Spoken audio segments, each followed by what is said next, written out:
আজ আমরা কথা বলব উচ্চ রক্তচাপ বা হাইপারটেনশন নিয়ে। অনেকে মনে করেন এটা একটা রোগ, কিন্তু আসলে এটা একটি লক্ষণ যা শরীরের ভেতরের কোনো গভীর সমস্যার ইঙ্গিত দেয়। আপনি হয়তো শুনেছেন 90% উচ্চ রক্তচাপের কারণ অজানা, কিন্তু বাস্তবে এর একটি স্পষ্ট কারণ আছে: ইনসুলিন রেজিস্ট্যান্স। আমাদের ধমনীর ভেতরে থাকে এক বিশেষ সেল লেয়ার, এন্ডোথেলিয়াম। এই সেলগুলোর উপর ছোট ছোট রিসেপ্টর থাকে যেগুলো ইনসুলিনের প্রতি প্রতিক্রিয়া দেখায়। যখন ইনসুলিন শরীরে আসে তখন এই রিসেপ্টরগুলো ধমনীগুলোকে শিথিল করে দেয়, ফলে রক্তচাপ স্বাভাবিকভাবে কমে যায়। কিন্তু যখন ইনসুলিন রেজিস্ট্যান্স হয় তখন এই রিসেপ্টরগুলো ক্ষতিগ্রস্ত হয়ে পড়ে, ফলে ধমনীগুলো শক্ত হয়ে যায়, আর তখনই রক্তচাপ বেড়ে যায়। এবার আসুন আরেকটি গুরুত্বপূর্ণ বিষয় জানি: গ্লাইকোক্যালিক্স।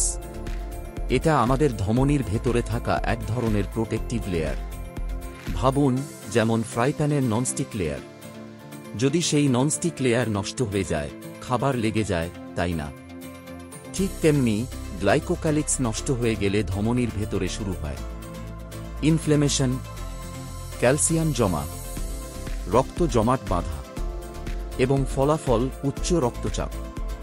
এখন প্রশ্ন হল, এর মূল কারণ কি? উত্তর একটাই: অতিরিক্ত চিনি ও স্টার্চ। আমেরিকার এক গবেষণায় দেখা গেছে, যারা প্রতিদিন সফট ড্রিঙ্ক পান করেন তাদের মধ্যে হাইপারটেনশনের ঝুঁকি 30% বেশি। বাংলাদেশে আবার অতিরিক্ত ভাত আর আলু খাওয়ায় ইনসুলিন রেজিস্ট্যান্স আরও বেড়ে যায়। তবে শুধু কার্বোহাইড্রেট কমালেই হবে না, রক্তচাপ নিয়ন্ত্রণে রাখতে কিছু গুরুত্বপূর্ণ পুষ্টি উপাদান প্রয়োজন। এক, ভিটামিন 3 ধমনীর শিথিলতায় সাহায্য করে। 2, ম্যাগনেসিয়াম গ্লাইসিনেট ক্যালসিয়াম ব্যালেন্স করে ঘুম ভালো করে। 3, পটাশিয়াম সোডিয়াম কমিয়ে ধমনীর পেশি শিথিল করে। 4, সালফার গ্লাইকোক্যালিক্স পুনর্গঠনে সহায়তা করে। উৎস: ডিম, লাল মাংস, পেঁয়াজ। এবার একটা বাস্তব উদাহরণ দেখি।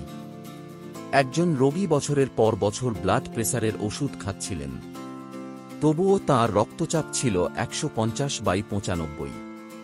পরে তিনি low carb diet, intermittent fasting এবং ম্যাগনেসিয়াম ও পটাশিয়াম গ্রহণ শুরু করেন। মাত্র 4 সপ্তাহের মধ্যে তাঁর রক্তচাপ নেমে আসে 125/85।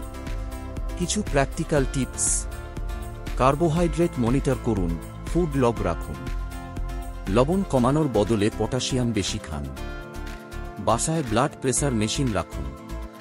প্রতিদিন রাতে হাঁটুন। স্ট্রেস ম্যানেজ করুন, ঘুম, দোয়া, শ্বাস প্রশ্বাসের ব্যায়াম। শেষ কথা: শুধু ওষুধ খেলে এটি সাময়িক সমাধান দেয়, কিন্তু আসল কারণ ঠিক হয় না। প্রাকৃতিক উপায়ে ইনসুলিন রেজিস্ট্যান্স কমালে ধমনীগুলো মেরামত হয়, আর রক্তচাপ স্থায়ীভাবে নিয়ন্ত্রণে আসে। তাই মূল কথা, উচ্চ রক্তচাপকে শুধু ভয় না পেয়ে এর আসল কারণ বোঝা জরুরি। ইনসুলিন রেজিস্ট্যান্স ঠিক করুন, পুষ্টির ঘাটতি পূরণ করুন। দেখবেন আপনি নিজেই নিজের রক্তচাপ নিয়ন্ত্রণ করতে পারবেন। আপনার কি মনে হয়, প্রাকৃতিকভাবে রক্তচাপ নিয়ন্ত্রণ করা সম্ভব? কমেন্টে জানাতে ভুলবেন না।